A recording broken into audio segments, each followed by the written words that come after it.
Bonjour, je suis Jacques-Olivier Amberg, le président fondateur de Ludovic. Nous sommes un éditeur de logiciels qui utilise deux avatars, Ludo et Vic, qui ont été conçus spécifiquement pour ne stigmatiser aucune population et pour promouvoir l'égalité des sexes. Vous voyez sur l'écran notre devise. En fait, Ludovic vise un marché immense qui est le marché des migrants dans le monde entier, sachant que rien qu'au niveau français et au niveau européen, on dépasse au niveau européen la centaine de millions, au niveau français, on dépasse le million. Et ces personnes ont un très gros problème lorsqu'ils sont en particulier non scripteurs, non lecteurs. Ils ont du mal à rentrer, entre guillemets, dans le moule que l'on attend d'eux en termes de possession de la langue française, mais aussi possession de la culture française. Et tout cela est lié au fait que ces personnes ne comprenant pas le français, eh bien, ils ont du mal à acquérir ces concepts. Donc, en résumé, Ludovic lève la barrière de l'écrit et celle de la langue vernaculaire. La langue vernaculaire en France, c'est le français. En Belgique, il y a 3 langues nationales. En Suisse, il y en a 4. En Afrique du Sud, il y en a 11. Donc, c'est pour ça qu'on n'a pas parlé de langue nationale.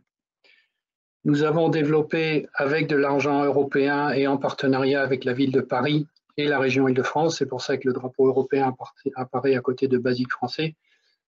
Nous avons développé un moteur universel qui permet d'expliquer dans n'importe quelle langue, qu'elle soit scriptée ou non, des concepts. Si ce concept est une nouvelle langue, eh bien cette nouvelle langue pourrait être scriptée ou non également.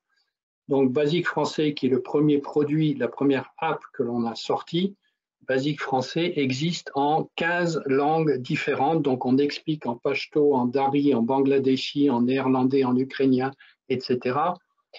les bases du concept le français au niveau A1 du cadre européen commun de référence pour les langues. Le but pour nous est de rendre ces apprenants communicants. Une fois qu'ils savent un peu s'exprimer en français, leur progression en français sera beaucoup plus rapide. Et c'est pour ça qu'on utilise la langue maternelle, parce que la langue maternelle permet d'éviter le stress de l'apprenant et aussi permet d'accélérer l'acquisition des connaissances de base. Pour info, la région Grand Est nous demande de développer un basique alsacien qui sera utilisé non seulement par des enfants pour apprendre l'alsacien, mais aussi des travailleurs transfrontaliers, puisque l'alsacien est un dialecte germanique qui est parlé en fait de l'autre côté du Rhin, en Bade, en Suisse, en Sarre et au Luxembourg. Et nous sommes aussi en discussion très avancée avec la Fédération française du BTP pour développer un basique sécurité dans le BTP, c'est-à-dire une fois que les personnes auront appris les bases du français, eh bien on va leur enseigner, excusez-moi, on va leur enseigner les bases des règles de sécurité dans le BTP. Voilà, je vous avais entendu ma sonnerie, je suis à 3 minutes, je vous remercie.